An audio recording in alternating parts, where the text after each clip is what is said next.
Sama sahabat, sekali lagi untuk saudara-saudara sekalian dan terima kasih karena sudah bergabung di Zoom pada malam ini dalam acara PGSSI. Sahabat ini, seperti tadi sebelumnya sudah saya sampaikan bahwa Pendeta Jonathan Kuntaraf dalam perjalanan, beliau ada di pesawat, jadi, malam ini kita akan dibantu bacakan materinya oleh saya, Christy Sanawar, Bapak Joyce Tompul, dan juga Ibu Melin. Dan nanti juga karena Ibu Peggy dalam keadaan sakit, saat ini dirawat, jadi dirawat di rumah sakit, jadi saya juga akan menggantikan untuk moderator.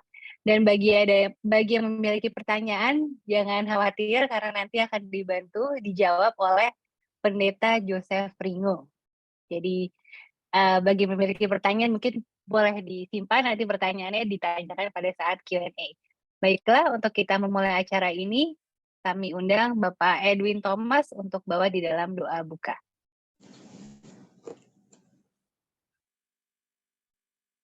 Baik, mari kita berdoa. Bapa yang bertahta di dalam kerajaan surga, kami sangat bersyukur Tuhan, sebab pada hari-hari kerja kami boleh dilayakkan untuk pada hari ini, pada hari Sabat, kami boleh bersekutu denganmu ya Bapa. Bapa yang ada di dalam kerajaan surga, pada Sabat hari ini, begitu juga kami boleh dikumpulkan untuk acara membahas sekolah Sabat di PGSSI. Tuhan, kami memohon, biarlah Roh Kudus menyertai hati dan pikiran kami masing-masing. Hanya patut untuk kepujian nama Tuhan saja. Terpuji nama Tuhan. Kami juga berdoa khususnya untuk Ibu Peggy yang sedang dirawat di rumah sakit. Tuhan, jamah dia ya Bapa. Tuhan sembuhkan melalui obat-obatan dan perawatan yang ada di rumah sakit. Supaya dia boleh kembali ke rumah, bersama-sama bersuka cita, memuji, membesarkan nama Tuhan bersama keluarganya. Terima kasih Bapa. Berkati juga Pendeta Kuntaraf yang masih dalam perjalanan di pesawat. Kiranya Tuhan tibakan dengan selamat. Dalam nama Tuhan Yesus kami mengucap syukur. Amin. Amin. Terima kasih Bapak Edwin Thomas sudah membawa dalam doa buka. Baiklah, untuk saat ini kita masuk di dalam materi acara pelajaran sekolah sahabat kita, yaitu pelajaran ke-13 dengan judul Kristus dalam Cawan Lebur. Oke, saya akan share screen.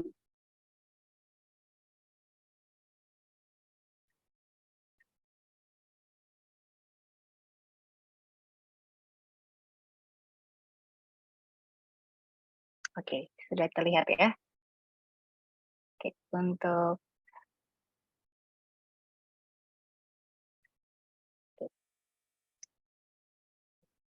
Kristus dalam Cawan Lebur. Pendahuluan, jadi apa saja yang akan kita pelajari? Pertama, pertanyaan manusia sepanjang zaman. Kedua, tema pelajaran. Dan ketiga, mengapa pelajaran ini penting. Pertama, pertanyaan manusia sepanjang zaman. Kalau Tuhan tahu manusia akan jatuh, sebentar ini tertutup ya.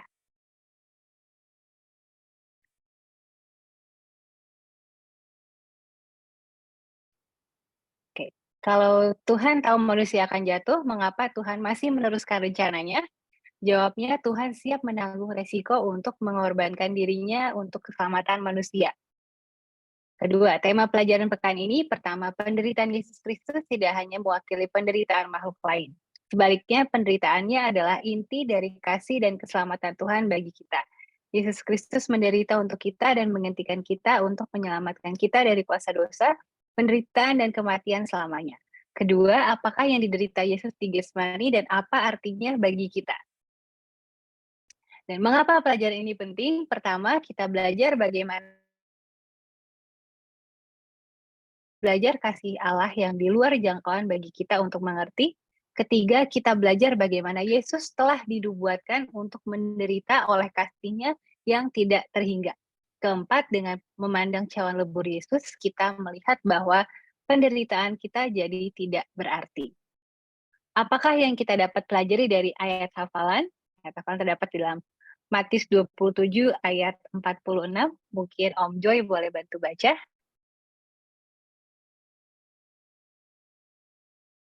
Ya. Matius 27 ayat 46. Kira-kira jam 3 berserulah Yesus dengan suara nyaring, Eli, Eli, lama sabachthani. Artinya, Allahku, Allahku, mengapa engkau meninggalkan aku?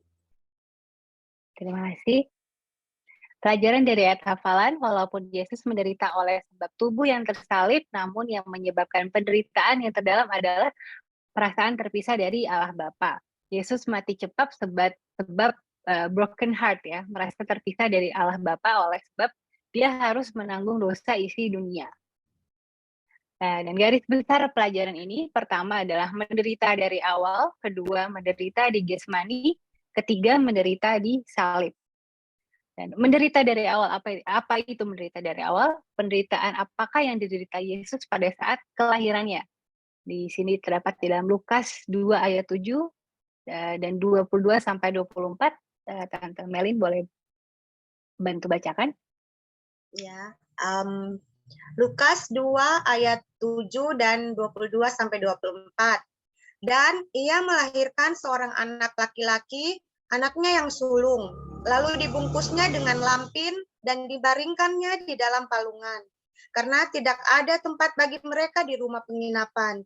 Dan ketika genap waktu pentahiran, menurut hukum Taurat Musa, mereka membawa dia ke Yerusalem untuk menyerahkannya kepada Tuhan. Seperti ada tertulis dalam hukum Tuhan, semua anak laki-laki sulung harus dikuduskan bagi Allah. Dan untuk mempersembahkan korban menurut apa yang difirmankan dalam hukum Tuhan, yaitu sepasang burung tekukur atau 2 ekor anak burung merpati.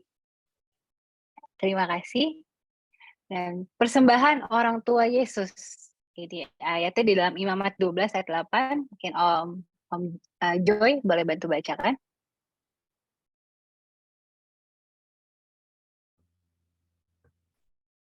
Imamat 12 ayat 8.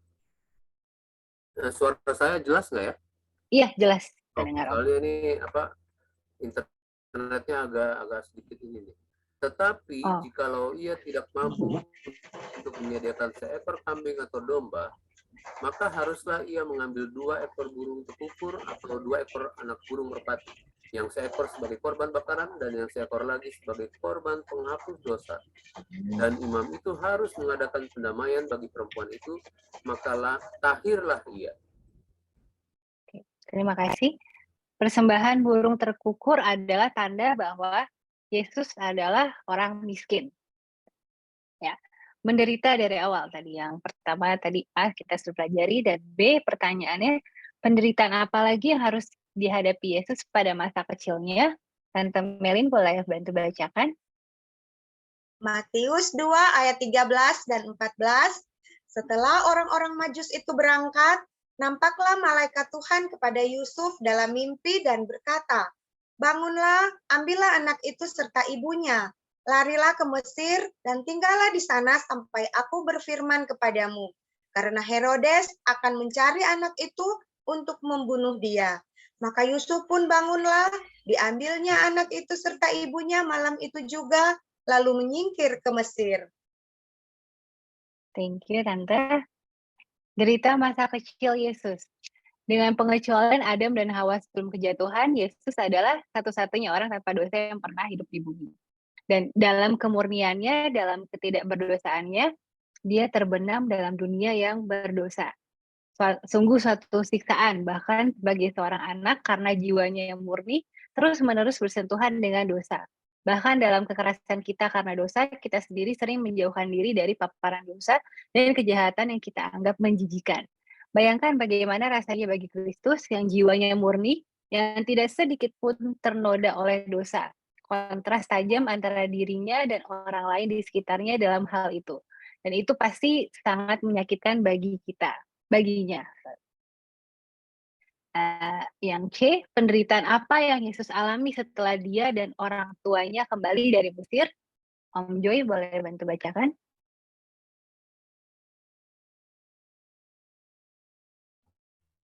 Yohanes 1 ayat 46, kata Nathaniel kepadanya, mungkinkah sesuatu yang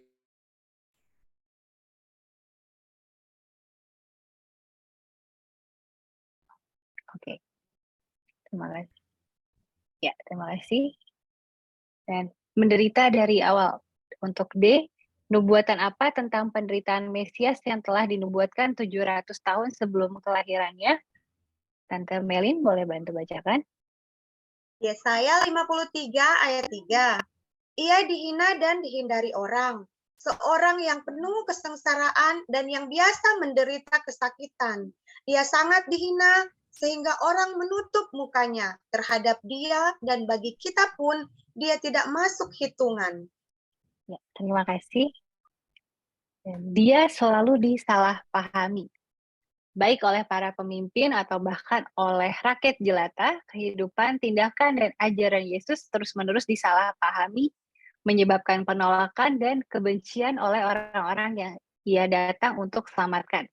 Dan dalam arti tertentu harus seperti orang tua yang melihat anak nakal yang membutuhkan bantuan. Dan meskipun orang tua bersedia memberikan segalanya untuk anak itu menolak orang tua, menimbun cemoohan dan penolakan terhadap satu-satunya orang yang mungkin bisa menjauhkan anak itu dari kehancuran total. Itulah yang Yesus hadapi selama berada di bumi. Dan pasti menyakitkan baginya. Nah, sebentar. Ya. Menderita dari awal, bagian E, di mana kita bisa dapatkan kegenapan dari nubuatan tersebut dalam kehidupan Yesus. Yohanes 1 ayat 11, Om Joy. ya, Yohanes 1 ayat 11, ia datang kepada milik punyaannya, tetapi orang-orang kepunyaannya itu tidak menerimanya. Matius 12 ayat 24, tetapi ketika orang Farisi mendengarnya, ada ketutupan ya sebelah ini ya. Oh ya, tutupannya. Oh, sorry. Tapi enggak.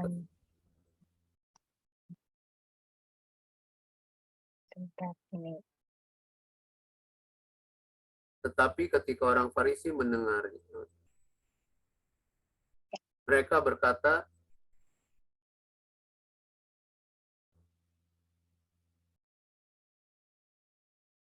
oke, ya, sip.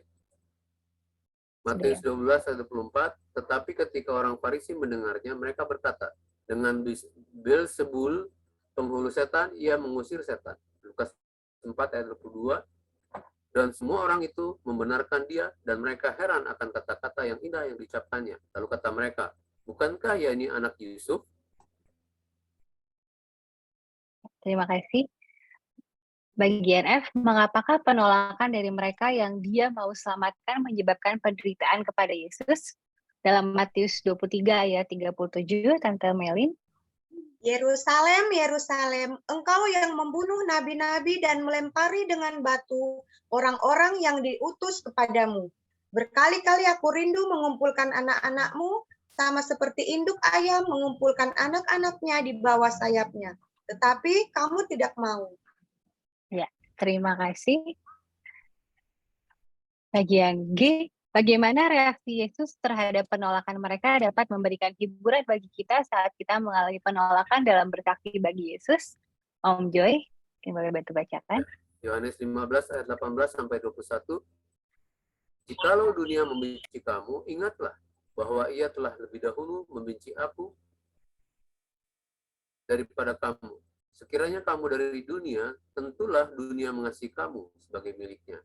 Tetapi karena kamu bukan dari dunia, melainkan aku telah memilih kamu dari dunia, sebab itulah dunia membenci kamu. Ingatlah apa yang telah kukatakan kepadamu. Seorang hamba tidaklah lebih tinggi daripada tuannya. Jikalau mereka telah mengenai aku, mereka juga akan mengenai kamu. Kalau mereka telah menuruti firman-Ku, mereka juga akan menuruti perkataan-Mu. Tetapi semuanya itu akan mereka lakukan terhadap kamu karena nama-Ku, sebab mereka tidak mengenal Dia yang telah mengutus Aku. Ya, terima kasih Om. Pedihnya penolakan. Kita semua pasti pernah merasakan pedihnya penolakan, dan mungkin rasa sakit kita serupa dengan penderitaan Kristus yang tidak mementingkan diri sendiri. Kita disakiti bukan karena kita ditolak, tetapi karena apa arti penolakan bagi orang yang menolak kita. Namun bayangkan bagaimana rasanya bagi Yesus yang sepenuhnya sadar akan apa yang harus Dia hadapi untuk menyelamatkan mereka, dan pada saat yang sama menyadari sepenuhnya apa konsekuensi dari penolakan mereka. Kutipan Ellen G. White, Selected Message, buku 3, halaman 129, karena ketidakberdosaannya maka Dia atau Kristus sangat merasakan serangan iblis. Menderita di Getsemani. Bagaimana Anda dapat menggambarkan penderitaan Yesus di Getsemani, Tante Melin? Matius 26 ayat 36 sampai 39. Maka sampailah Yesus bersama-sama murid-muridnya ke suatu tempat yang bernama Getsemani.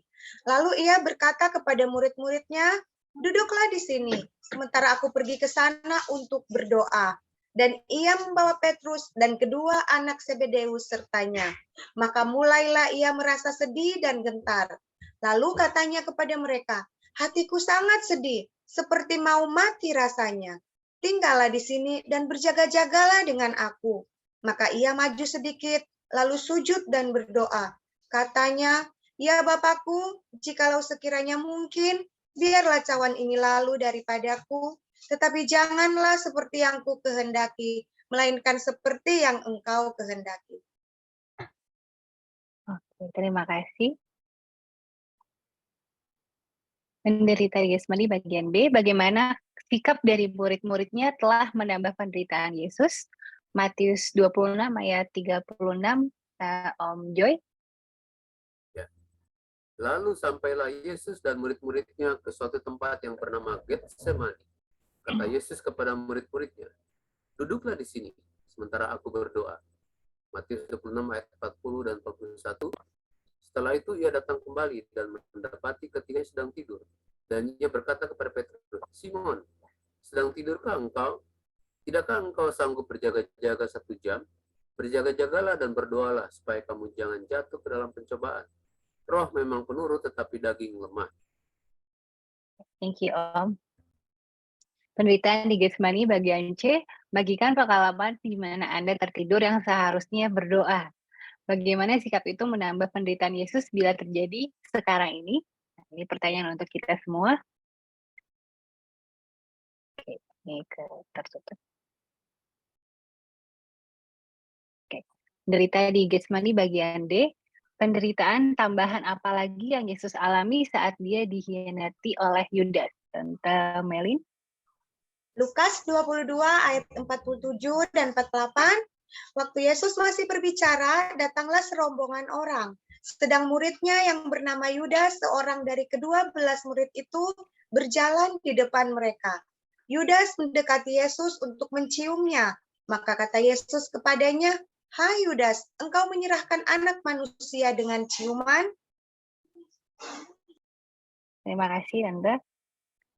Bagian E, bagaimana penderitaan Yesus di Getsemani menunjukkan pergumulan yang berat sampai berkeringat darah dapat dibuktikan oleh ilmu pengetahuan sekarang ini. Alfa dan Omega, maaf ini tertutup, saya boleh bantu bacakan Om Joy? Alfa dan Omega jilid berapa ya? 3 ya? Halaman 309 ya? Iya. Kita langsung isinya aja ya. Iya, Om. Kristus kini sedang berdiri dalam sikap yang berbeda dengan sikap yang di dalamnya Ia pernah berdiri dahulu. Penderitaannya dapat dilukiskan sebaik-baiknya dalam perkataan Nabi. "Hai pedang, bangkitlah terhadap gembalaku, terhadap orang yang paling karib kepadaku." Demikianlah firman Tuhan semesta alam, Zakaria 13 ayat 7. Sebagai pengganti dan pengaku bagi manusia yang berdosa, Kristus sedang menderita di bawah keadilan ilahi. Ia melihat apa artinya keadilan. Sampai kini ia telah menjadi sebagai juru syafaat bagi orang lain, sehingga ia ingin mendapat seorang juru syafaat bagi dirinya sendiri. Terima kasih Om. Menderita di ini kalau nggak salah menderita di salib ya. Penderitaan apa yang diderita Yesus sebelum penjalibannya? Tante Melin boleh bantu bacakan? Lukas 22 ayat 63 sampai 65. Dan orang-orang yang menahan Yesus mengolok-olokkan dia dan memukulinya. Mereka menutupi mukanya dan bertanya, "Cobalah katakan, siapakah yang memukul engkau?" Dan banyak lagi hujat yang diucapkan mereka kepadanya. Terima kasih. Apakah yang dikatakan oleh Mayo Clinic mengenai penderitaan orang yang disalibkan? Adalah baik bagi kita untuk mengambil kira-kira 1 jam setiap hari dalam merenungkan kehidupan Kristus. Kita harus ambil poin demi poin dan biarlah imajinasi kita dapat melihat keadaan yang sebenarnya terjadi kepada Kristus, terutama pada akhir hidupnya. Selagi kita merenungkan akan pengorbanannya yang begitu besar untuk kita, kepercayaan kita akan lebih diteguhkan, kasih kita akan lebih dikembangkan, dan kita akan lebih disegarkan oleh rohnya. Penyambukan. Penyambukan merupakan suatu keharusan pada setiap eksekusi Romawi, dan hanya wanita dan tentara Romawi yang dibebaskan. Alat yang digunakan adalah cemeti yang pendek dengan beberapa macam ukuran tali kulit yang dikepang di antara bola besi dan potongan tulang domba yang tajam. Selagi para tentara Romawi menyambuk berulang kali belakang tubuh dari korban dengan sekuat-kuatnya, maka bola besi menyebabkan luka memar yang dalam dan tali kulit yang dikepang dengan potongan tulang domba yang tajam akan menyebabkan kulit terpotong.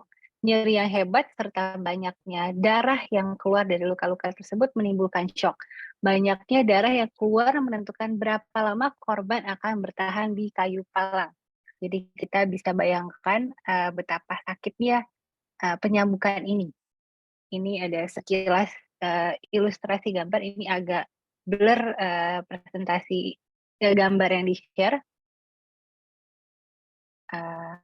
Kurang lebih seperti ini. Nanti mungkin untuk detailnya, apakah Pendeta Joseph Ringo nanti boleh bantu jelaskan ya, atau?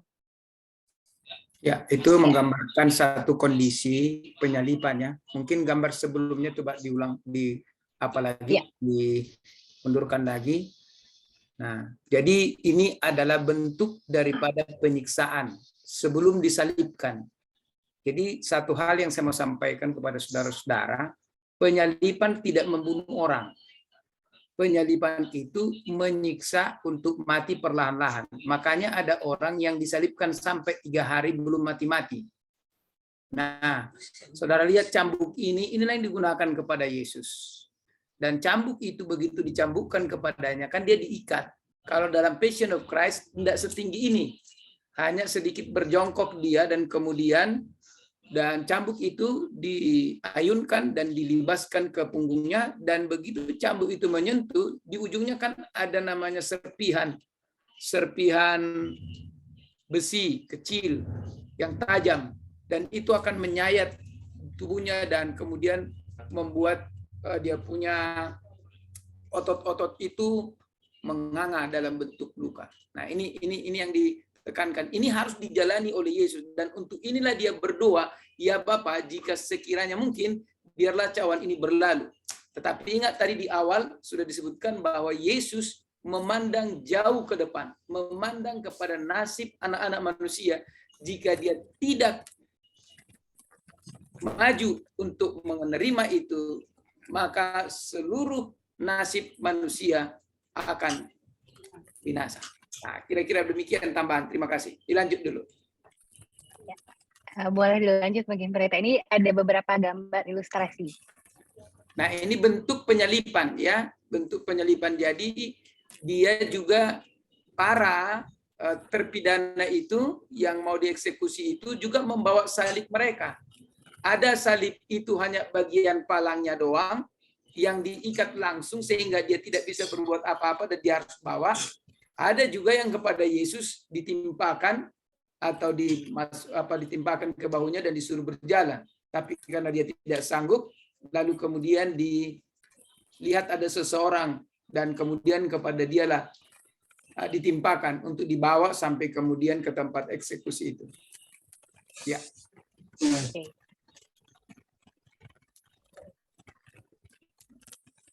Nah, Ini mungkin ya. gambar ini menunjukkan, saudara-saudara boleh lihat, kan itu paku. Paku itu menembus di antara tulang kering, atau ada kan 2 tulang di lengan kita ini. Jadi sesuai dengan apa yang disampaikan firman Tuhan, tidak ada tulangnya yang patah. Maka itu menembus di antara. Dan saudara bisa bayangkan kenapa ini menjadi penderitaan yang menyakitkan. Berat tubuhnya akan membuat dia melorot. Dan seketika dia melorot, maka sakitnya luar biasa. Kaki yang terpaku tadi menendang ke atas, tapi ketika kaki yang terpaku tadi menendang ke atas, tambah lagi sakit dari bawah. Jadi saudara bisa bayangkan kengerian yang sangat super. Dan inilah yang disebut dengan kekejaman orang Roma. Tetapi ini tidak berlaku kepada warga negara Roma. Dan saudara bisa ingat kembali bahwa Paulus ketika berada di penjara Filipi diperlakukan langsung dilepas begitu saja, padahal dia sudah dimasukkan ke penjara tanpa dihakimi, dia menuntut. Dan itulah menyebabkan dia naik banding dan akhirnya sampai ke Roma. Nah, ini keterangan gambarnya. Terima kasih. Ya. Ini mungkin boleh lanjut, Pendeta. Masih ada 3 gambar lagi. Jadi lihat, kondisi ini kan paku ini. Ini paku di tanda putih ini. Sementara ini di titik ini.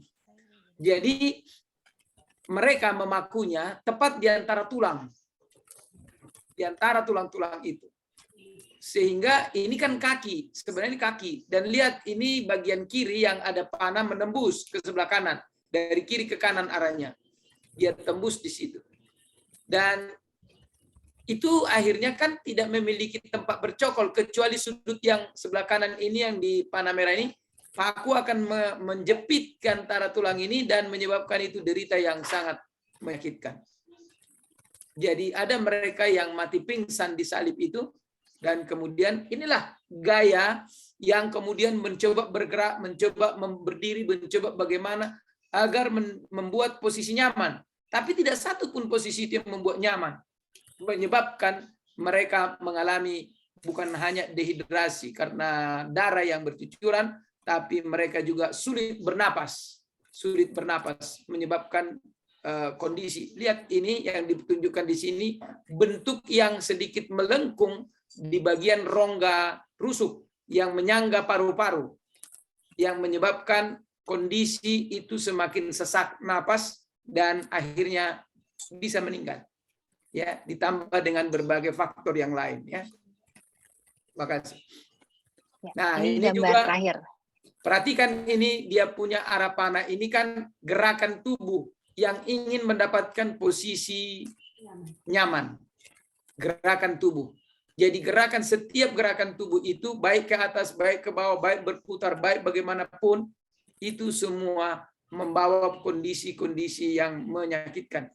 Sehingga pernapasan juga menjadi sesuatu yang sulit bagi dia. Dan dalam kondisi seperti itu, dia mulai lemas, dan mati. Jadi 1 hari artinya 1 hari itu bukan waktu yang membuat dia mati. Itu makanya pada waktu Yesus dilihat pada waktu jam 3 sudah dilihat mati, berbeda dengan yang lain belum mati. Tapi karena itu sahabat, supaya cepat mati, dia punya kaki diputus. Dan ketika kakinya diputus, darah kan keluar begitu saja. Habislah darah itu, matilah dia dalam hitungan beberapa menit. Tapi kalau Yesus pada saat itu sudah ditemukan mati. Nah, itu dia kan. Itu tambahan. Terima kasih. Oke, terima kasih Pendeta Joseph Ringo.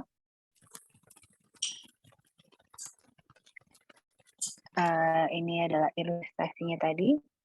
Jadi selagi serdadu melakukan pekerjaan yang menakutkan, Yesus berdoa untuk musuh-musuhnya, Bapa ampunilah karena mereka tidak tahu apa yang dibuatnya. Terdapat di dalam buku Kerinduan Segala Zaman halaman 744.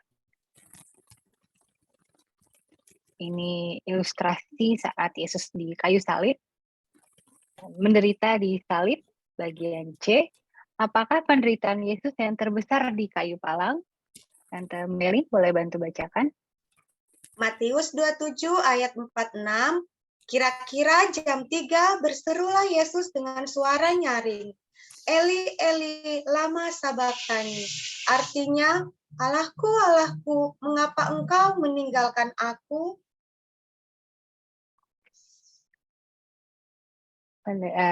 Refleksikan penderitaan Paulus dalam Efesus 3 ayat 7 sampai 11, Om Joy.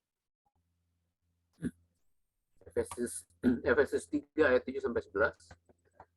Dari Injil itu aku telah menjadi pelayannya menurut pemberian kasih karunia Allah yang dianugerahkan kepadaku sesuai dengan pengerjaan kuasanya.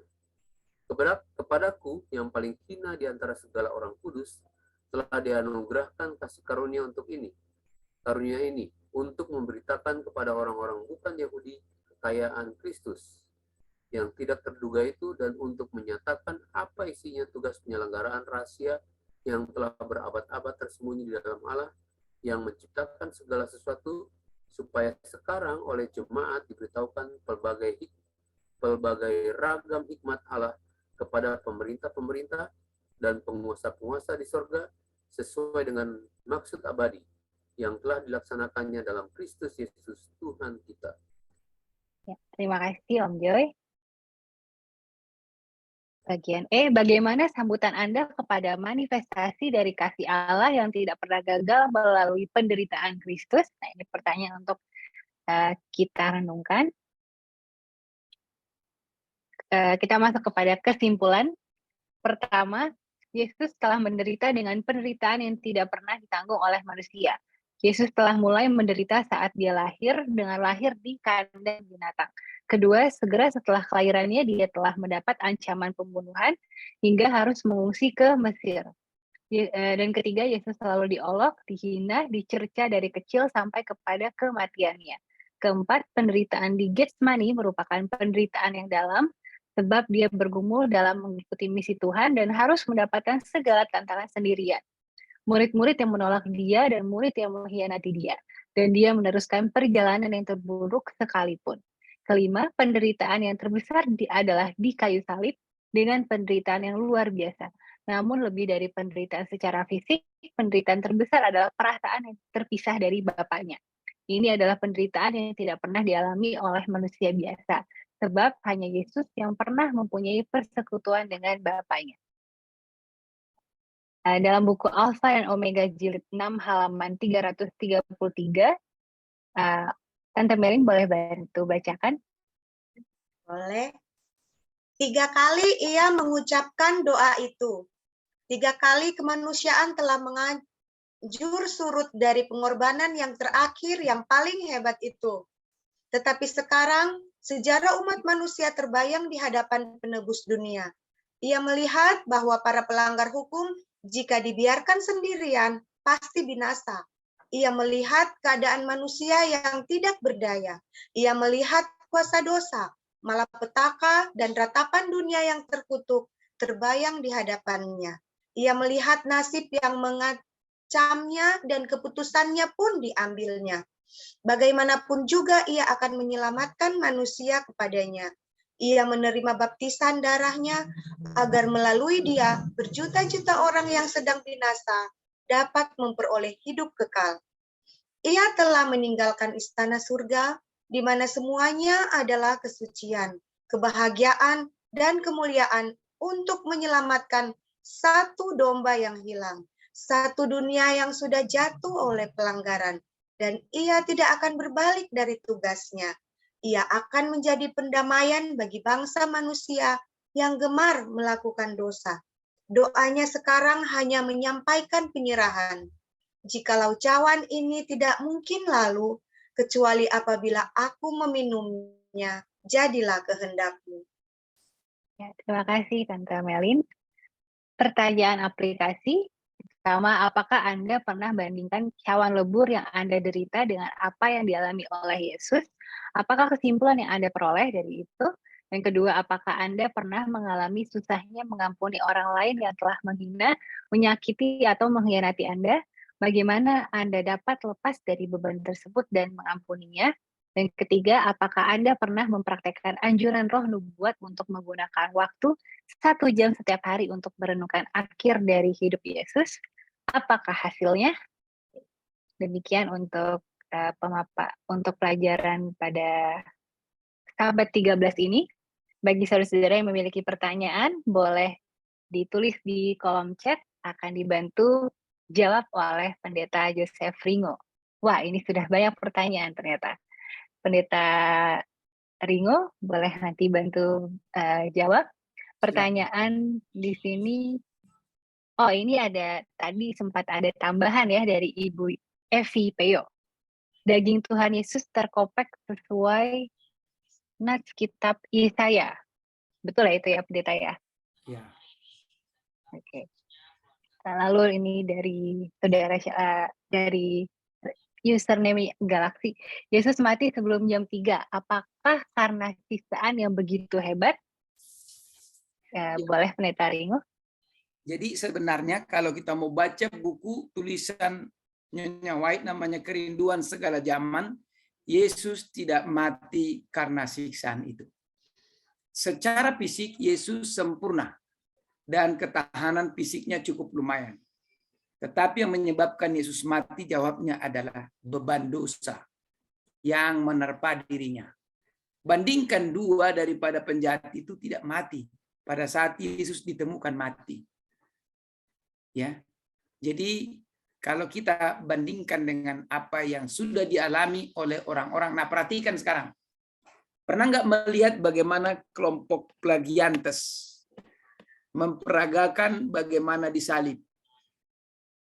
Mereka ada yang benar-benar dipaku di posisi tertentu, dan sesudah itu nanti mereka apa? Dilepas lagi dari salib itu.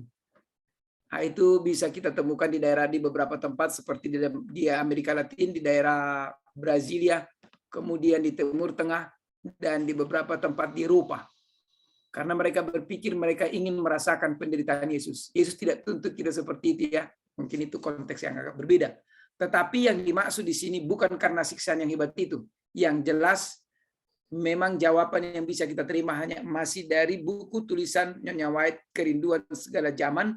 Yesus mati oleh karena beban derita terhadap tanggung jawab penyelamatan. Demikian yang bisa saya sampaikan. Terima kasih. Oke, terima kasih Pendeta Joseph Ringo. Pertanyaan selanjutnya ini dari Bapak Edwin Thomas. Shalom Pendeta, saya mau bertanya, ia sangat ketakutan dan makin bersungguh-sungguh berdoa. Peluhnya menjadi seperti titik-titik darah, ini di dalam Lukas 22 ayat 44, yang bertetesan ke tanah. Peluh atau keringat menjadi titik-titik darah, apakah bisa dijelaskan secara medis atau tulisan ini hanya sebagai gaya bahasa, sebab penulis Lukas adalah seorang medis. Silakan Pendeta. Saya perlukan di sini ada seorang dokter. Kalau ada dokter boleh menambah.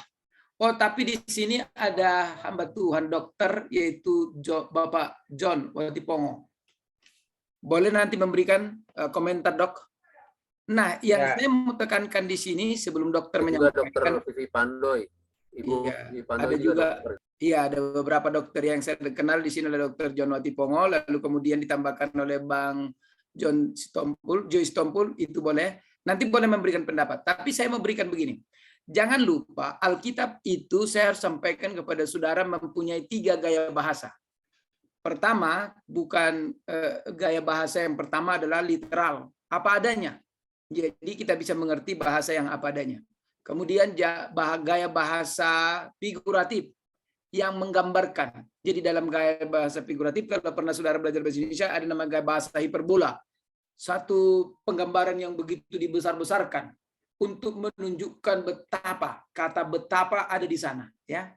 Lalu kemudian gaya bahasa yang ketiga adalah simbolis. Nah, ini menggunakan gambar, menggunakan binatang, menggunakan manusia, menggunakan pohon untuk menggambarkan sesuatu. Nah, sejauh yang saya dapat tangkap, pernah juga disampaikan, ini masih jarang terjadi keringat darah. Tetapi keringat yang besar-besar keluar dari dalam tubuh saat ketakutan, dibayang-bayangi ketakutan itu adalah hal yang wajar. Mungkin saatnya sekarang dokter-dokter kita boleh memberikan pandangan, silakan. Apakah ini bisa terbuktikan secara ilmiah, medis? Silakan. Boleh, Oke, Pak silakan. Dr. Bagi John ada yang mau menambahkan. atau dokter yang tadi disebutkan oleh. Iya, Dr. John, Silakan. silakan. Silakan Dr. Ya, John. terima kasih. Ya, sesuai dengan apa namanya, dengan ilmuwan saya yang belajar dalam segi medis. Maaf Bapak John, sepertinya putus-putus ya. Penderitaan. Nah, Jaringannya kalau putus-putus putus ya. Iya, Mungkin matiin kamera nggak apa-apa, dokter. supaya jangan terlalu berat. Iya, supaya tidak terlalu berat mungkin.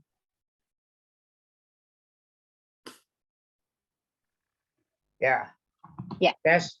Kedengaran ya? Iya, sudah. Iya, sudah jelas. Ya, jadi secara medis, ini kita bicara secara medis. Ya, yang saya pelajari bahwa saya juga belum pernah lihat ada keringat darah. Manusia itu berkeringat darah. Yang saya tahu bahwa darah itu keluar biasanya karena ada luka dari tubuh kita. Ya. Jadi arti dari kiasan tadi itu, arti dari keringat darah itu saya kira itu suatu kiasan. Memang itu satu penderitaan yang sangat berat di situ. Dilihatnya. Darah itu cuma bisa keluar dari hidung, dari mulut, dari telinga, hidung dan mulut. Ya, kadang-kadang dari mata, yang lubang-lubang itu semua, atau dari dari bawah keluarnya itu. Kalau keringat darah itu cuma sebagai Gaya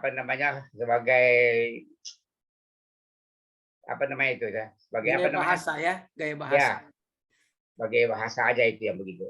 Saya kira itu aja. Mungkin yang lain teman-teman itu bisa tambahkan, tidak ada pengalaman lain. Silakan. Seperti darah, bukan darah.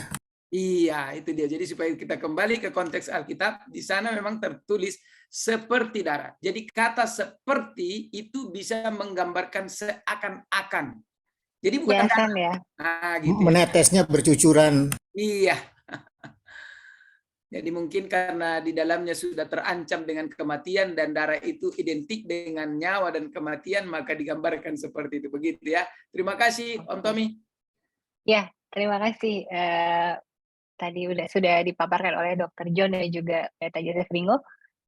Pertanyaan dari saudara Sean Revualu, apa artinya dan mengapa Yesus mengatakan Allahku, Allahku, mengapa engkau meninggalkan aku di dalam Matius 27 ayat 46?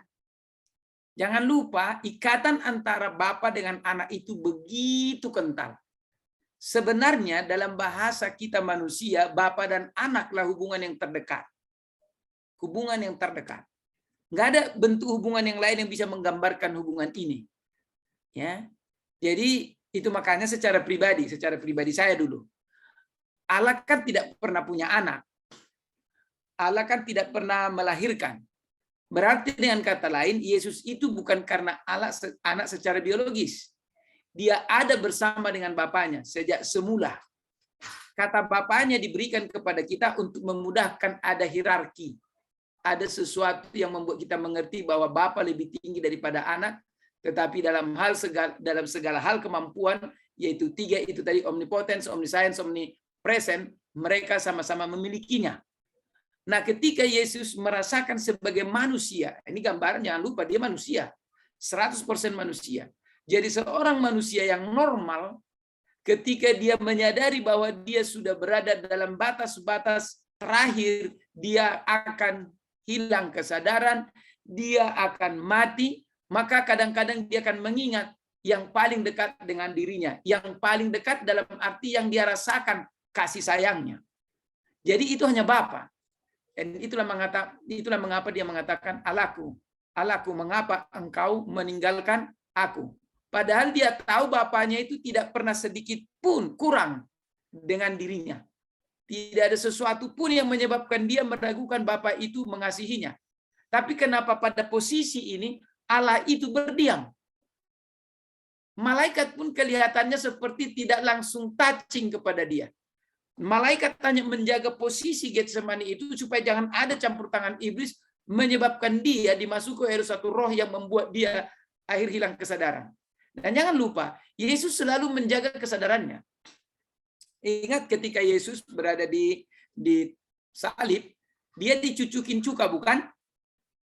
Iya. Ketika dia mengatakan aku haus, orang mengambil air cuka. Saudara tahu air cuka itu?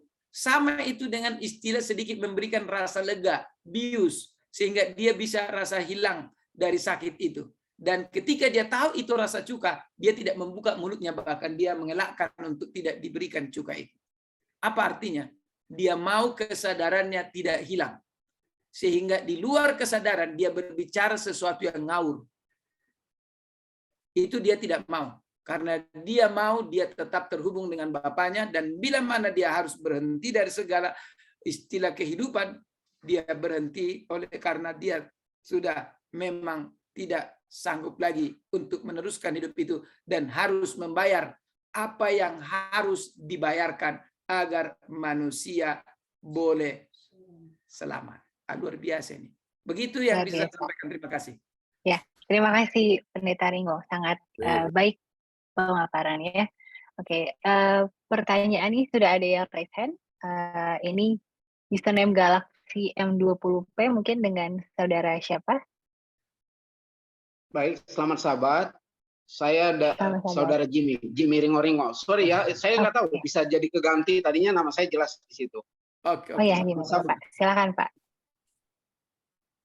Pertanyaan saya ini, Pendeta. Ya. Apakah Yesus itu mati akibat, tadi dikatakan oleh akibat beban dosa yang begitu besar, ya? Tapi sebelum jam 3 dia sudah mati. Apakah memang ada faktor karena memang sudah akan menjelang Sabat, jadi mayatnya harus diturunkan dari salib. Jadi mana sebenarnya Pendeta? Karena yang dua penjahat itu mereka belum langsung mati pada waktu itu.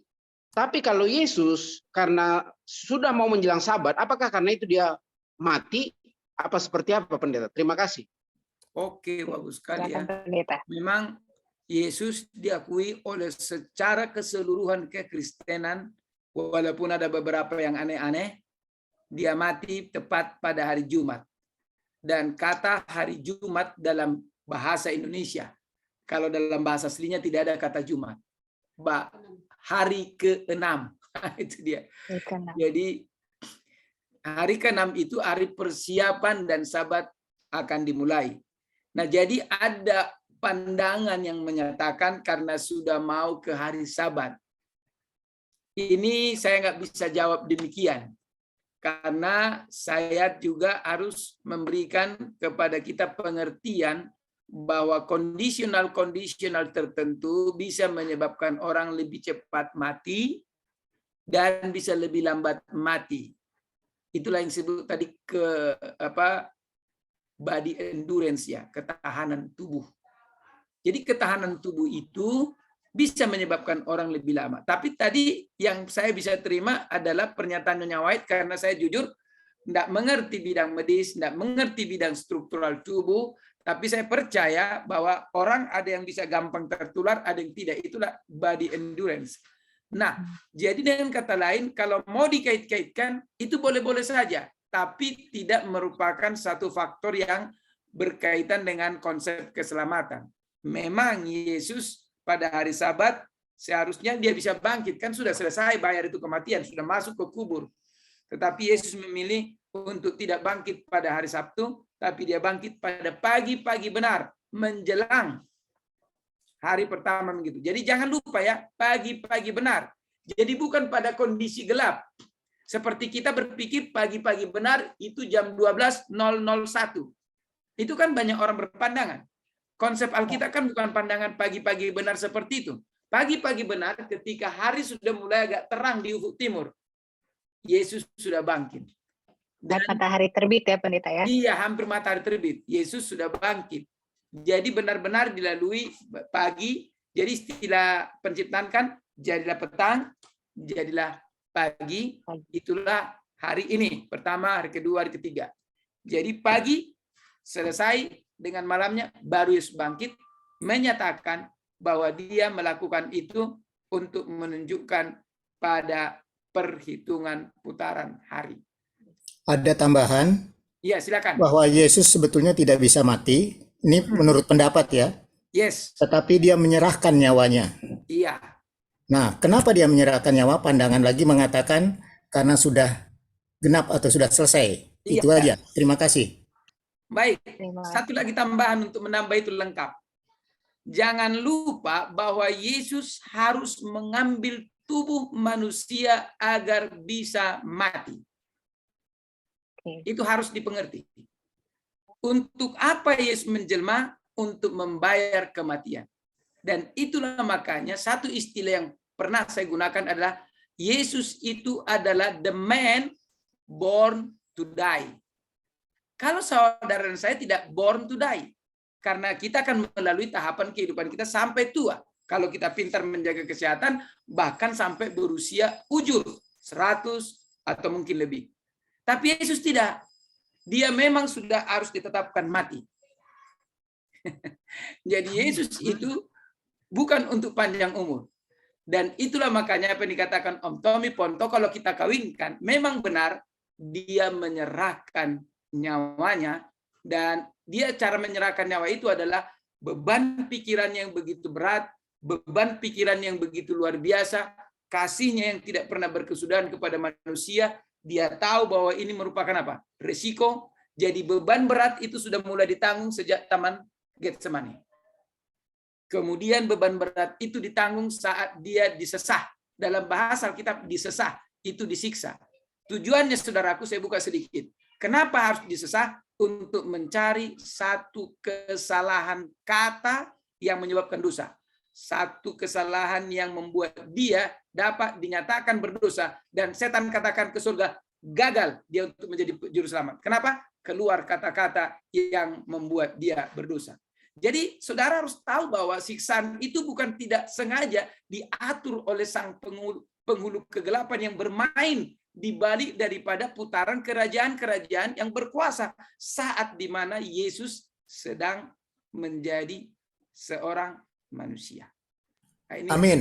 Sebagai korban memang dia harus mati. Amin. Yes, itu dia. Terima kasih. Jadi saling menambahkan ya. Terima kasih pendeta. Terima kasih atas tambahan dari Dr. Tommy. Ya. Oke, terima kasih Pak Bapak. Bukan Semoga dokter, menjawab dukun. ya. Dukun. Enggak apa-apa lah. Terima kasih Bapak Tommy untuk tambahannya. Oke, pendeta, ini ada yang resign dari Bapak James Tambuun. Silakan Bapak James untuk pertanyaannya.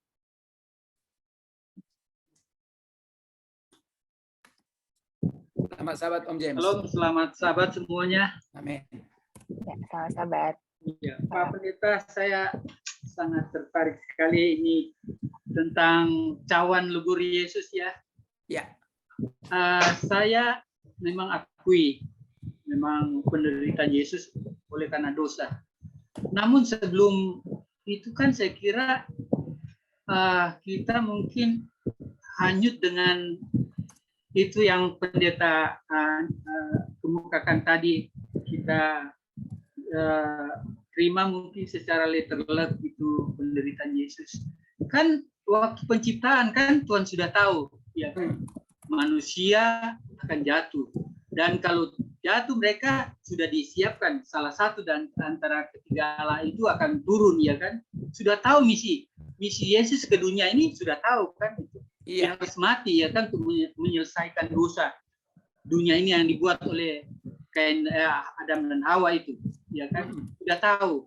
Iya. Terus yang pertanyaan saya, kok tiba-tiba di Taman Getsemani kita udah dengar ya pernyataan sebagai manusia ya kan, sebab Yesus 100% Allah 100% manusia, dan itu manusia ya memang wajar. Tapi di dalam pelajaran sini di akhir ini di penuntun guru-guru ada kisah dari penulis buku dari The Cross of Christ dari John R.W. Scott itu.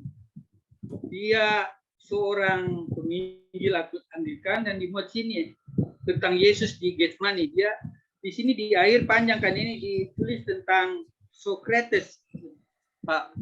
Di ujung saya kira panjang ini kan, dan di sini ditulis bahwa Socrates itu mati sangat luar biasa juga dia dihukum. Nah itu pertama itu dia nggak takut, dia malah senyum. Kalau Yesus di Taman Getsemani takut. Kalau si Socrates ya. Terus kedua, ini pendeta yang saya mau urut, Petrus, Yohanes, Yakobus. Dan semua kecuali Yudas itu mati martir. Petrus bahkan dia sampaikan, saya tidak layak mati seperti Yesus. Saya harus salibkan kepala di bawah. Itu satu hal yang sangat heroik yang saya kira ya memang dia nggak dirasa dicambuk, tapi kematiannya sama. Begitu juga dengan Stefanus. Dia senyum, dia berdoa, ya Bapa, ampunilah mereka. Dan Rasul Paulus sendiri mati martir. Dan di ujung kematian mereka nggak seperti yang Yesus di Taman Getsemani. Begitu juga dengan dia teriak yang kira-kira jam 3, Eloi, Eloi lama sabachthani. Nah, bagaimana pendeta mau sampaikan? Di sini pemahaman saya yang awam. Kalau begitu, apa Petrus, Yakobus dengan Rasul Paulus lebih berani menghadapi kematian itu? Itu mereka, Yesus untuk memang dia tugas ke dunia ini untuk menyelesaikan dosa itu dan harus mati. Terus murid-murid itu dan si Sokrates itu dan yang banyak yang lain-lain kalau itu mati, mereka memang mati heroik. Apa pendeta mau sampaikan itu kepada saya? Baik, terima kasih dan kita semua, pendeta. Makasih banyak, pendeta. Terima kasih untuk pertanyaan dari Om James yang memberi tantangan yang besar. Ya, di mana kita mencoba mengcompare ya. Nah, jadi ada beberapa hal yang kita harus pahami. Yang pertama, bahwa banyak orang bisa menghadapi kematian dengan begitu apa? Begitu luar biasa. Salah satu adalah Sokrates. Karena Sokrates sudah diberi pilihan. Kalau engkau menerima kasih karunia, saya berikan. Tapi dengan catatan, ajaranmu tarik. Tapi karena Sokrates merasa bahwa dia memiliki ajaran ini tepat dan harus menjadi sebuah hal yang harus dilakukan di berbagai tempat, di berbagai wilayah, maka dia bilang, saya tidak mau menarik. Kalau begitu kau harus minum racun kematian ini. Dia katakan, saya akan minum. Poin pentingnya adalah, semua orang yang dihukum mati tidak punya ruang gerak lepas. Itu poin penting pertama. Kita tanamkan dulu dalam pikiran kita. Jadi kalau saya sudah secara hukum harus dieksekusi mati, tidak ada ruang gerak saya untuk bisa lepas. Walau berusaha untuk lepas. Oke? Ancaman itu masih merupakan satu ngiang atau gaung yang terus berada di pikiran dan itu bisa terasa di dalam perasaan tubuh. Saudara bisa melihat orang yang tertekan batin kurus kering. Ini ngeri nih. Kalau waktu yang cukup lama, dia akan mengalami tekanan dan menyebabkan sakit malah kadang. Dokter sudah melihat, nggak ada sakitmu, nggak ada ini, tapi kenapa jadi begini? Jawabnya ada tekanan. Oke, yang berikut. Kita harus sadar bahwa kepada Sokrates, dia hanya minum die. Hanya beberapa menit, dia mati. Kepada Petrus, memang tidak digambarkan bagaimana Petrus apakah disiksa atau tidak. Paulus karena dia seorang Roma, dia tidak diperkenankan disalib, maka dia dipotong kepala. Saudara bisa bayangkan apa bedanya Paulus yang dipotong kepala, begitu potong kepala lepas tidak ada lagi perasaan tubuh. Benar? Hilang kan kontak untuk menyatakan rasa itu kan? Dan dia mati. Nah, bedakan dengan apa yang dirasakan Yesus. Dia harus mengalami beberapa tahap. Tahap pertama penyelidikan. Di penyelidikan, apakah dia hanya diselidiki begitu saja? Tamparan ada, ludahan ada, dan lain sebagainya. Oke? Tentu ini kalau kita mau kenakan kepada diri kita di posisi itu, maka kita dapat bayangkan bagaimana luar biasanya apa? Perasaan yang dihadapi oleh Yesus itu tadi ya. Iya. Jadi kita di sini harus pahami bahwa penderitaan itu, walaupun Yesus kelihatannya berdoa kepada Bapa mengatakan, ya Bapa, jikalau sekiranya mungkin, biarlah cawan ini berlalu daripadaku. Itu bukan menyatakan bahwa seperti menunjukkan dia nggak siap menghadapi. Itu menunjukkan ekspresi kehidupan manusia dalam menghadapi apa? Kematian. Pernah saya mengajar sekolah sahabat, saya buat begini ilustrasinya. Om James. Ya. Om James, kalau umpamanya Om James, maaf. Nggak usah lah Om James, saya buat tiba-tiba diri saya. Saya sekarang lagi berdiri, tiba-tiba sebuah kebelatan apa? kiblatan pedang yang tajam lintas di leher saya, putus. Oke? Saya tahu saya mati? Tidak tahu. Sekarang saya menghadapi kematian itu dengan saya tidak tahu mana lebih parah ketika saya diberitahukan dengan sebuah surat keputusan, engkau akan dieksekusi mati dan cara eksekusimu adalah dirajam. Coba dulu kita buat pembandingan. Maka begitu saya membaca itu, lemas sudah saya punya apa? Seluruh tubuh. Walaupun saya duduk, akhirnya terjatuh dan terkapar. Banyak orang menolong. Bangun. Kenapa? Rupanya sudah ada sebuah kepastian mati bagi saya.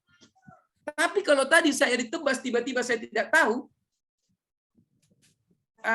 jiwa saya bagaimana? Apakah sama jiwa saya dengan yang tadinya mengetahui bahwa saya beberapa hari lagi akan dieksekusi? Tidak, Pak. Jadi itu reaksi. Reaksi itu berbeda-beda. Petrus merasa bertanggung jawab terhadap pengharatannya. Dia katakan, biar saya, walaupun saya sudah tua, saya harus terima. Biarlah kepala saya terbalik dengan kaki saya ke atas. Kalau Yesus disalibkan kepala ke atas, biarlah saya disalibkan dengan kepala terbalik. Itu hanya ekspresi keberanian. Tapi bukan berarti kita boleh menjudge bahwa Yesus kurang daripada Petrus. Tidak. Yesus kurang daripada Yakobus yang ditarik-tarik dengan apa? Kuda. Tangan di sana diikat, tangan di sini diikat, dan kemudian kaki diikat, lalu ditebas. Itu apa? Dipukul itu kuda, lalu kemudian kudanya sama-sama lari. Sementara kan itu tali kan mengendur dekat dengan si terpidana. Tus, tiba-tiba langsung apa? Tak. Putus itu apa? Badan. Itu juga merupakan satu hal yang mengerikan.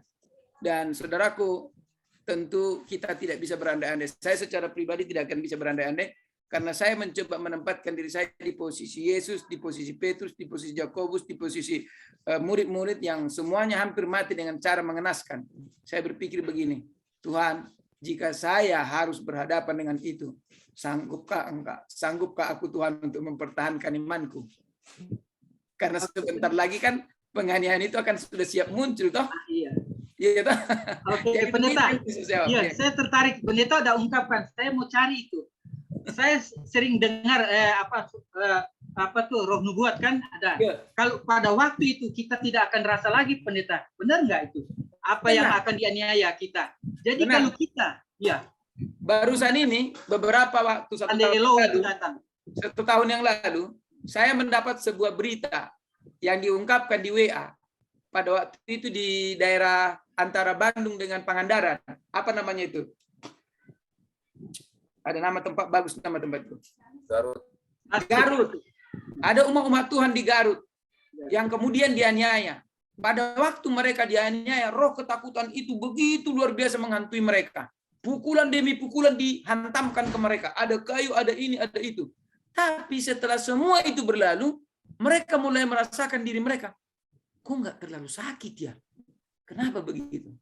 Roh ketakutan itu seperti kayak obat bius yang saya nggak tahu ini ada dokter di sini yang membuat mereka lebih memilih ketakutannya atau lebih merasakan ketakutan daripada pukulan. Petinju umumnya tidak ada rasa takut walaupun dipukuli. Kenapa? Karena mereka sudah sibuk dengan bagaimana menghantam, bagaimana apa menumbangkan. Jadi ini faktor-faktor seperti ini boleh kita pahami, tapi saya mau katakan kepada Yesus, kepada murid-murid, dan juga kepada John Huss dan Jerome yang dibakar hidup-hidup, kita bisa bayangkan ya, ngeri itu. Ada pandangan bahwa ketakutan yang terjadi pada Yesus itu bukan karena siksaan dan lain-lain, tetapi karena perpisahan dengan Bapa. Yes, makanya ada seruan Eli Eli lama sabachthani. Ya. Terima kasih. Ya. Oke, terima kasih tambahannya Bapak. Maaf. Ada ayat yang saya mau tanyain tentang saya tanya ini sebab ada ayat saya yang mau kasih tahu. Yesus waktu lewat perempuan Yerusalem tangisi, terus Yesus bilang, jangan tangisi aku, tangisilah dirimu. Apa pelajaran ini akhir ini? Jadi kita udah terlalu mendramatisir ya tentang ini Golgota. Tapi Yesus sendiri dibilang, perempuan Yerusalem jangan tangisi aku, tangisilah dirimu. Nah ini saya bertanya ayat itu. Amin. Ya. Mungkin pertanyaan terakhir mungkin ya Pak Jom, saya karena sudah ada banyak pertanyaan lagi ya Mas. Ya, silakan Pendeta Ringo. Iya, jadi itu boleh nanti dilacak lewat lewat Alkitab elektronik, search aja jangan tangisi aku, nanti akan dapat. Jadi saya tuh jujur nggak ingat ayatnya ya. Jadi soal bagaimana itu tadi, saudara-saudara kalau bertemu dalam kondisi-kondisi tertentu, saya juga pernah melihat seorang anak gadis kecil yang kena luapan sop yang sangat panas. Tapi ketika melihat mamanya menangis, dia katakan, "Ma, jangan menangis." Saya nggak tahu dari mana kata-kata ini datang. Padahal dia sudah menderita dan melepuh semua, belum dibawa ke rumah sakit. Nah ini kita lihatlah, kita terimalah itu apa adanya. Saya jujur nggak mau berandai-andai. Makasih Pendeta. Bertambah hal-hal yang kurang pas. Terima kasih ya. Ya, terima kasih Bapak James. Oke. Ini ada pertanyaan lagi Pendeta. Ini dari tambahan tadi ya dari Ibu Stan. Mungkin tadi mengenai alasan medis untuk yang kiasan keringat darah tadi ya, nanti boleh dibaca. Nah, ini ada tambahan lagi dan mungkin pertanyaan ya, perbedaan penderitaan Yesus dan Petrus. Yesus adalah pencipta, tapi yang diciptakannya yang menyiksa dia. Dia pun adalah anak raja di atas segala raja. Nah ini bagaimana Pendeta tambahan ini? Ya, ini hanya menambah kekuatan pengertian kita tentang apa yang dirasakan oleh Yesus. Seorang anak menaruh kakinya di atas kepala bapaknya, kan kira-kira begitu kalau kita gambarkan kan. Itu yang sedang disampaikan oleh Stan Triwando ini. Jadi apapun itu saudaraku, yang saya mau dapat tangkap adalah tidak ada kasih yang lebih besar daripada seorang yang mau mati untuk orang yang kepadanya dia belum mendapat kebaikan. Jadi kita belum mendapat kebaikan dari Yesus, tapi Yesus mau mati bagi kita. Nah itu yang saya tanamkan dalam pikiran saya, sehingga saya berpikir tidak ada alasan bagi mengatakan apalagi yang kurang yang Yesus berikan kepada kita. Kira-kira begitu ya. Terima kasih. Terima kasih Pendeta. Ini tambahan juga dari Bapak Erik Sinurat. Paulus dan Petrus dapat dengan tenang menjadi mati martir karena sudah dijamin dengan kebangkitan oleh Yesus melalui kematiannya di kayu salib. Amin. Terima kasih tambahannya. Ya.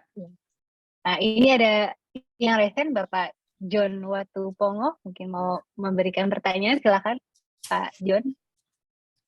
Ya, Pak Pendeta. Ya, silakan Dok. Pak Pendeta Yosef, selamat malam. Ya. Selamat Sabat ya. Iya, selamat Sabat. Selamat Sabat. Ini mengenai penderitaan, istilahnya. Dok, ya, Dok, matikan aja video. Mungkin boleh dimatikan videonya. Suaranya masuk ke kita. Ya, baik. Ya. Mantap. Oke. Sudah. Jadi penderitaan ini kan tuh cawan lebur ya. Iya. Nah, maksud saya di Taman Getsemani ini, kalau pemahaman saya, Yesus sih belum menderita sekali. Mungkin penderitaan itu cuma dihina aja atau ditolak orang-orang itu yang menghina dia juga, yang mau mengkhianati dia juga itu ya Yudas. Tapi yang sangat menderita itu dia waktu dia dipakai mahkota duri dan dia memikul salib dan semuanya itu dia derita itu. Kemudian yang kedua, ini pertanyaan sekarang ini. Yang kedua, dia waktu kakinya patah, mana duluan kakinya patah atau dia ditusuk perutnya oleh tombak? Iya. Jadi mengerti dia. Terima kasih dokter. Ya. Jadi lagi, Pak. Oh, silakan satu lagi. Ya, silakan. Satu itu, ini tentang pandangan umum ini ya. Kenapa sekarang ini film-film dari Yesus, penderitaan di salib itu atau kehidupan Yesus itu tidak boleh diputarkan lagi sekarang? Bagaimana itu Pak Pendeta? Terima kasih. Oke. Terima kasih Pak John. Silakan Dr. Pendeta Joseph Ringo. Iya, jadi mengenai film itu saya kurang tahu yang kenapa itu tidak diputar lagi. Itu memang belum ada dalam pantauan saya. Tapi kalau saya lihat film The Passion of Christ, saya jujur keberatan dengan film itu. Karena yang dipertontonkan dalam durasi hampir 1 jam sekian menit itu hanya bantaian, pedih dan kekejaman. Saya sampai katakan ini nggak cocok ditonton oleh siapapun. Kenapa? Jadi hilang kesan. Walau kemudian setelah ada beberapa mengatakan, kamu tahu, begitulah penderitaan Yesus. Akhirnya saya diam. Ya, saya nggak ngerti lah. Tapi saya kurang setuju dengan Passion of Christ yang lebih mengetengahkan pembantaiannya. Nah, pertanyaan yang pertama tadi adalah bahwa Yesus sebenarnya kalau kita mau baca dokter Alkitab, Yesus tidak dipatahkan kaki. Tapi Yesus ditusuk kepada lambung oleh karena untuk memastikan apakah Yesus yang terlihat sekarang sudah tidak bergerak di salib itu dan sudah terkulai itu benar-benar mati. Jadi pengetahuan bagi orang-orang Roma kalau ditusuk lambung dan keluar darah bercampur air, itulah bukti bahwa tidak lagi berfungsi sistem sirkulasi darah dalam tubuh. Sehingga darah berubah, bukan lagi menjadi cairan yang bercampur murni, 100% tercampur bagus dengan air, dan air memisahkan diri dari darah. Mungkin bagian medis akan lebih tahu itu. Nah, yang dipatahkan darah, jadi duluan sebenarnya Yesus ditusuk dia punya lambung untuk memastikan kematian. Tetapi penjahat-penjahat itu dilihat masih hidup.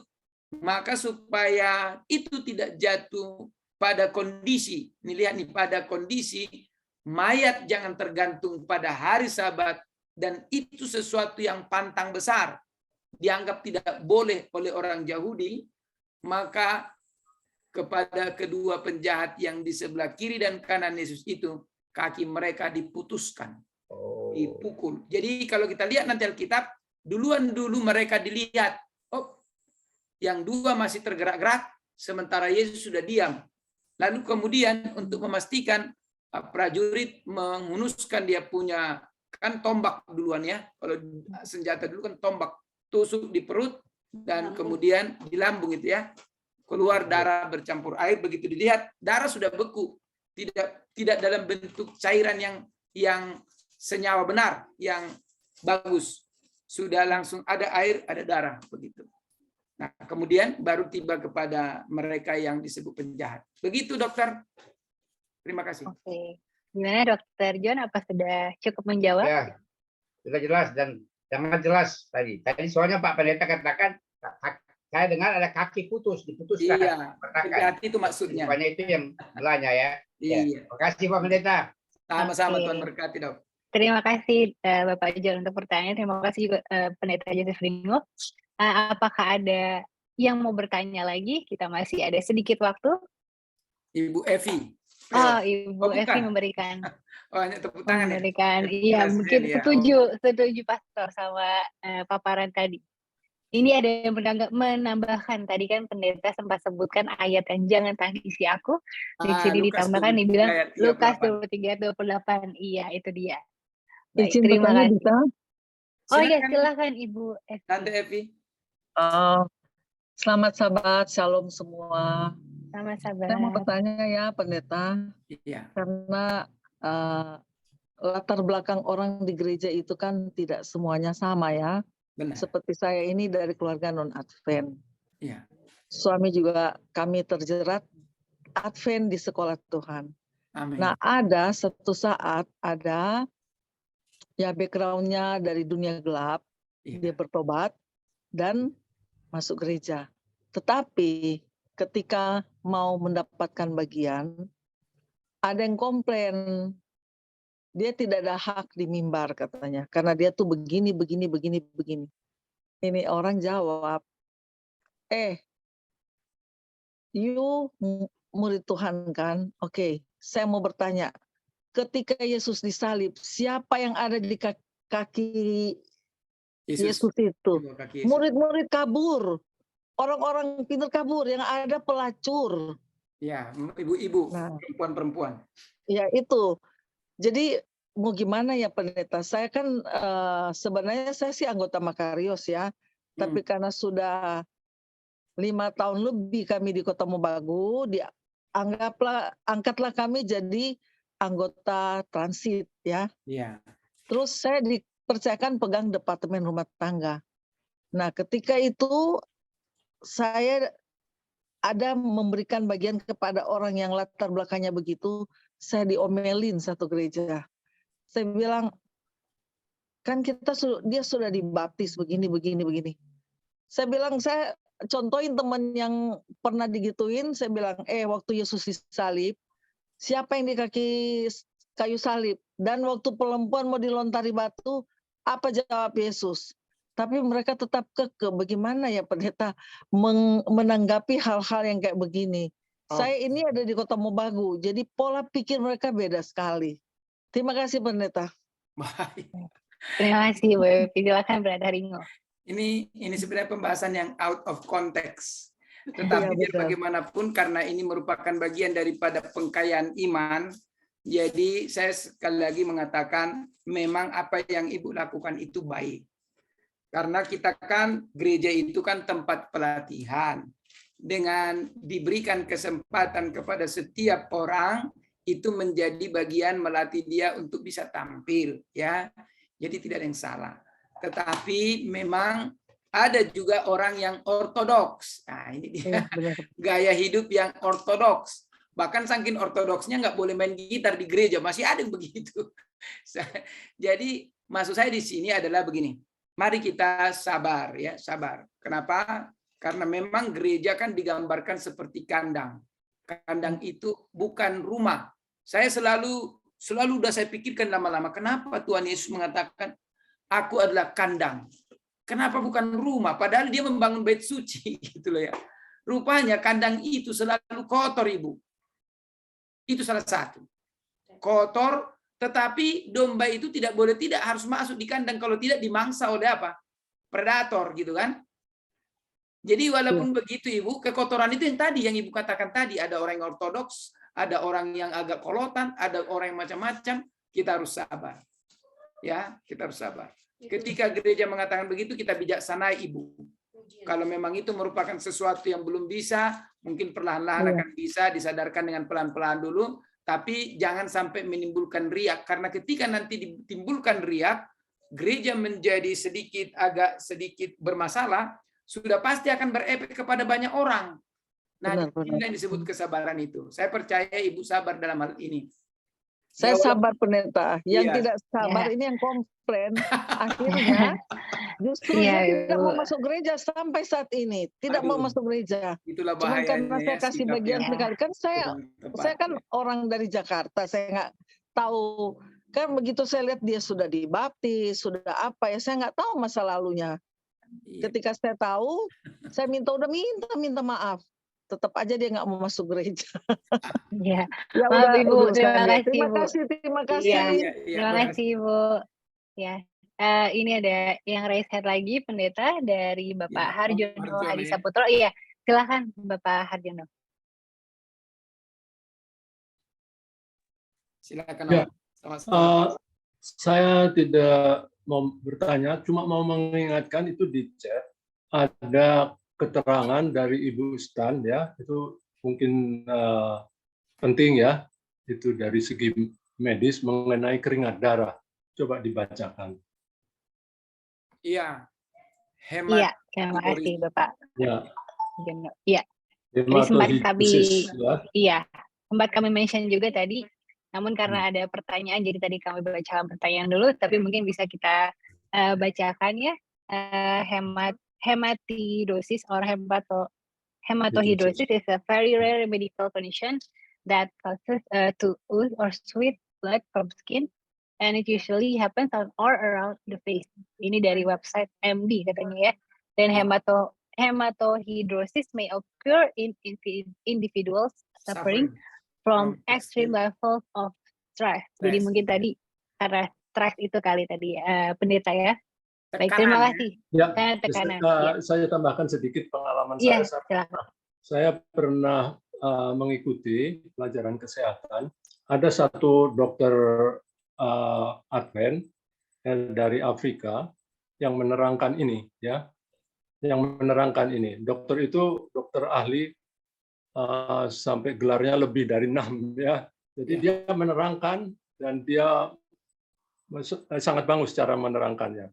Memang sebenarnya ya itu keringat darah ya yang keluar karena memang ekstrim ya di sini, suffering from extreme level of stress. Jadi Yesus itu karena begitu stresnya yang sangat ya stres, makanya keringatnya itu menjadi keringat darah, bukan seperti, tapi memang betul keringat darah gitu ya. Baik. Ya. Di dalam bidang medikal pun ternyata ada ya, ada itu, tapi jarang sekali. Nah, yang jarang sekali itu terjadi pada Yesus sebagai manusia waktu itu. Ya, terima kasih. Ya. Oke, terima kasih Bapak Harjono. Ya. Oke, sepertinya sudah habis pertanyaan ini Pendeta. Baik. Jadi, mungkin boleh Pendeta sebelum kita closing, mungkin Pendeta boleh memberikan closing statement sedikit dari kesimpulan-kesimpulan pertanyaan pada malam ini. Silakan Pendeta. Baik, jadi dalam pelajaran ini tekankan dulu cawan leburnya. Jadi karena ini kan sepanjang triwulan ini kita diperkenalkan dalam cawan lebur bersama Kristus. Jadi cawan lebur itu perkenalkan apa? Jadi cawan lebur itu adalah segala pergumulan yang kita harus masuk di dalamnya, itulah bentuk cawan lebur. Jadi cawan itu akan menghasilkan dua, cawan peleburan itu. Menghasilkan sebuah kemurnian atau justru menghasilkan kehancuran. Itu harus dipahami. Jadi di sini Yesus menjadi pemenang walau dengan pergumulan yang hebat. Dan kita pun harus menjadi pemenang walaupun mungkin pergumulan kita cukup hebat. Artinya, mari kita ingat satu pernyataan dalam Roma 8 ayat 35, kita baca, kemudian nanti ayat 39 perjawabannya. Ayat 35 berkata begini, siapakah yang dapat memisahkan kita dari Allah? Lalu ada beberapa poin yang disebutkan Paulus itu. Apakah penderitaan? Apakah banyak itu? Ketelanjangan? Apakah kemiskinan? Apakah sakit? Saudara boleh baca itu. Lalu di ayat 38-39 dikatakan, tidak ada yang dapat memisahkan kita dari Allah. Walaupun ketelanjangan, walaupun kemiskinan, dan lain sebagainya. Jadi cawan lebur itu, tekankan lagi, tidak bisa, tidak harus kita lalui. Sebagaimana Yesus harus lalui. Tetapi ada penekanannya. You should be the winner. Amin. Nah, itu dia. You should be the winner. Dan arti the winner itulah yang tertulis dalam Wahyu. Mereka adalah pemenang. Amin. Tuhan memberkati. Amin. Terima kasih Pendeta. Boleh kalian bawa doa tutup Pendeta Joseph Ringo. Baik. Terima kasih anak-anak Tuhan. Mari kita berdoa. Ya Bapa yang penuh kasih yang bersemayam dalam tahta kerajaan surga, dimuliakanlah kiranya Engkau. Kami sangat terberkati dengan firman ini. Ya Tuhan, penderitaan yang terjadi pada Yesus adalah penderitaan yang dialami oleh kelompok-kelompok manusia di berbagai tempat, di berbagai wilayah, dengan segala kondisi-kondisi tertentu. Mungkin kami tidak mengalami separah apa yang dialami oleh Yesus, tetapi kami timbul pikiran, ya Bapa, Engkau yang tidak berdosa telah dibuat menjadi berdosa dan dibuat telah menjadi seperti orang yang berdosa dan harus menanggung kutuk dosa. Bapa, terima kasih karena Engkau mau melakukan itu untuk kami, supaya kematian yang seharusnya kami terima dapat dialihkan dan dapat digantikan dengan kematian-Mu. Dan bila manapun kami harus mati, kami mati hanya untuk tidur sementara, bukan kekal kematian itu. Kami juga berterima kasih, dengan demikian kami juga diyakinkan bahwa penderitaan tidak dapat memisahkan kami Bapa daripada-Mu. Seperti Yesus tidak akan pernah terpisahkan dari Bapanya, demikianlah kami sekarang diyakinkan bahwa kami tidak akan terpisahkan daripada-Mu Tuhan. Karena itu Bapa, kami berdoa, curahi kami dengan Roh Kudus-Mu, agar keteguhan hati, kekuatan pikiran, dan iman yang selalu terhubung dengan Engkau boleh menjadi milik kami semua. Terlebih, besok Sabat di antara anak-anak Tuhan ini yang adalah guru-guru sekolah Sabat, Mereka boleh menekankan bahwa penderitaan dan pergumulan serta perjuangan dan berbagai hal yang senada dengan itu pasti dan akan selalu kami hadapi. Tapi harus kami menjadi pemenang. Terima kasih Bapak untuk pelajaran ini. Kami berdoa juga untuk Ibu Peggy Wawor yang sakit. Kami berdoa supaya tangan-Mu yang penuh kuasa kesembuhan Tuhan Kau jamakan, sembuhkan dan kuatkan. Begitu juga kepada yang lain yang kami mungkin tidak sebutkan satu persatu. Hal yang sama Engkau lakukan sehingga kami boleh bersuka cita. Hari Sabat menjadi hari kebahagiaan bagi kami. Inilah doa kami Bapak. Terima kasih karena kami sudah boleh berkumpul di dalam nama Yesus kami berdoa. Amin. Amin. Terima kasih Pendeta Yosef Ringo dan terima kasih juga untuk saudara yang sudah join pada malam ini. Untuk terima kasih untuk materi akan kami bagikan dan juga rekaman di grup WhatsApp PGSSI. Mungkin kita boleh unmute satu sama lain untuk menyapa. Terima kasih semua, Tuhan memberkati. Shalom, selamat Terima kasih semua. Happy Sabat.